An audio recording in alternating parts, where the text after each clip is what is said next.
अस्सलाम वालेकुम dear students. I hope कि आप सब ठीक होंगे। हम पढ़ रहे हैं chapter number 13 pollution of air and water. कल हमने इसके क्वेश्चंस कुछ किए, 4 क्वेश्चंस हमने इसके किए। आज हम इसका 5वां क्वेश्चन करने जा रहे हैं। Explain circumstances leading to acid rain, how does acid rain affect us.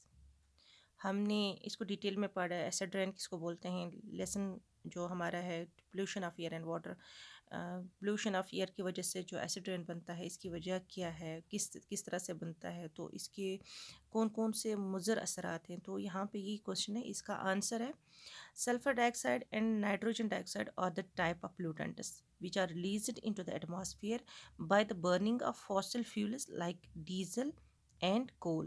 These pollutants react with the water vapors present in the atmosphere to form nitric acid and sulfuric acid respectively.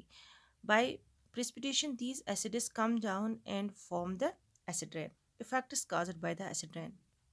It destroys the crops, harmful for the building, especially to those made of white marble like the Taj Mahal. यानी कि जो acid rain है, जब भी हम जो भी धुआं होता है फॉसल फ्यूल्स की वजह से, जब हम इनको जलाते हैं, फॉसल फ्यूल्स आपको ये भी हमने पढ़ा कि फॉसल फ्यूल्स कैसे बनते हैं, जो भी ज़मीन के अंदर दबे हुए होते हैं, remains of plants and animals, तो इनसे जो भी फ्यूल फिर बनता है तो उसको हम फॉसल फ्यूल्स कहते हैं। लाइक डीजल है, पेट्रोल है, केरोसिन ऑयल है, ये सब फॉसिल फ्यूल्स में आता है। तो कोल और डीजल की वजह से जब हम इनको बर्न करते हैं, इनका कंबशन होता है, इनको जलाते हैं, तो इन जो भी वहाँ से जो धुआं खारिज होता है, तो ये किससे मिल जाता है, जो एटमॉस्फेयर में वाटर वेपर्स होते हैं, तो वहाँ उससे मिल जाता है। तो ये क्या बनता है फिर, nitric acid and sulphuric acid.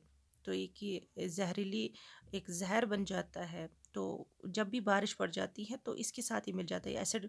तो नीचे जब आ जाता है ये बारिश, जब ये वाली बारिश जब आता है, जब इसके साथ नाइट्रिक एसिड और सल्फ्यूरिक एसिड इसका बनता है, तो ये एसिड रेन की सूरत में होता है। तो इससे जो हमारे क्रॉप्स है उनको भी नुकसान पहुंचता है। नॉन लिविंग बींग्स के लिए, यानी कि बिल्डिंग्स जो भी होती हैं, तो उनको भी नुकसान पहुंचता है। जैसे कि यहाँ पे मिसाल दी गई है ताजमहल की। जब शाहजहां ने ताजमहल बनाया तो वो वाइट मार्बल का था। तो आज अगर आप इसको नोटिस करेंगे तो उसका जो वाइट मार्बल का जो कलर है वो येलोइश कलर बन गया है। It is due to acid rain. तो इससे ये असर पड़ते हैं एसिड रेन की वजह से। और ये कैसे हैं, ये भी हमने पढ़ा कि जो भी एटमॉस्फेयर में जो भी पोल्यूटेंट्स होते हैं, तो उन जो फिर वाटर वेपर इसके साथ मिल जाते हैं। जब भी बारिश होती है तो फिर जब बारिश नीचे आ जाती है तो एसिड रेन की सूरत में आ जाती है। तो इससे both living and non living things affect होते हैं। Question number 6 is which of the following is not a green house gas. यानी कि जो भी यहाँ पे जो भी ऑप्शन दिए गए हैं, इनमें से कौन सा ग्रीन हाउस गैस नहीं है, ये भी हमने पढ़ा ग्रीन हाउस गैसेस कौन कौन से हैं। तो कार्बन डाइऑक्साइड ये भी ग्रीन हाउस गैस है, सल्फर डाइऑक्साइड ये भी है, मीथेन भी है। तो जो डी है nitrogen, it is not a green house gas. तो इसका आंसर है नाइट्रोजन, यानी कि nitrogen is not a green house gas. Question number 7 is describe the green house effect in your own words. Green house effect किसको बोलते हैं हम। Answer है the green house effect is the cause of global warming that is overall increase in the temperature of the earth. The greenhouse gases cause the greenhouse effect. Examples of greenhouse gases include methane, carbon dioxide, water vapor. When solar radiation reaches the earth, some radiations are absorbed by the earth and then released back to the atmosphere. Greenhouse gases present into the atmosphere trap these radiations and do not allow the heat to leave. This helps our planet in keeping warm and thus helps in human survival. However, an indiscriminate increase in the level of greenhouse gases, it can lead to an excessive increase in the earth's temperature leading to global warming. यानी कि जो green house gases है, जैसे कि carbon dioxide है, methane है, water vapours है, जब भी आपको हमने ये भी पढ़ा है कि जब सूरज से, जब सन से रेडिएशंस आ जाती हैं, जब ये ज़मीन पे पड़ जाती है, हमारे प्लेनेट पे पड़ जाती है, अर्थ पे पड़ जाती हैं, तो कुछ इनमें से वापस जाती हैं। तो जो ये वापस जाती हैं तो इनको ट्रैप कर लेते हैं जो ग्रीन हाउस गैसेस हैं।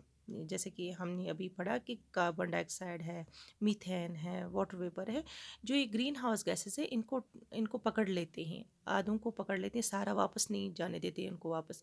तो आधे आधी जो रेडिशंस हैं उनको ट्रैप कर लेती हैं, ताकि जो हमारा एटमॉस्फेयर है, जो हमारा हवा हवा है, ये गर्म रहे। इसकी वजह से जो हमारी ज़मीन है, ये ह्यूमन सर्वाइवल के लिए, लिविंग थिंग्स के लिए एक मौजून टेम्परेचर इससे बरकरार रहता है। तो अगर इसमें इस किसी वजह से अगर इन इन गैसेस में जैसे कि कार्बन डाइऑक्साइड है, जो जो भी ये धुआं खारिज होता है, इससे कार्बन डाइऑक्साइड में इंक्रीज़ होता है। तो इससे ओवेसली कि जो भी रेडिशंस आ जाती हैं, तो ये गैसेस, इनका काम होता है रेडिशंस को ट्रैप करना। तो जब गैसेस ज़्यादा होंगे तो रेडिशंस भी ज़्यादा ट्रैप हो जाएंगी। तो इससे जो हमारी ज़मीन का जो हरारत है वो बढ़ जाएगा।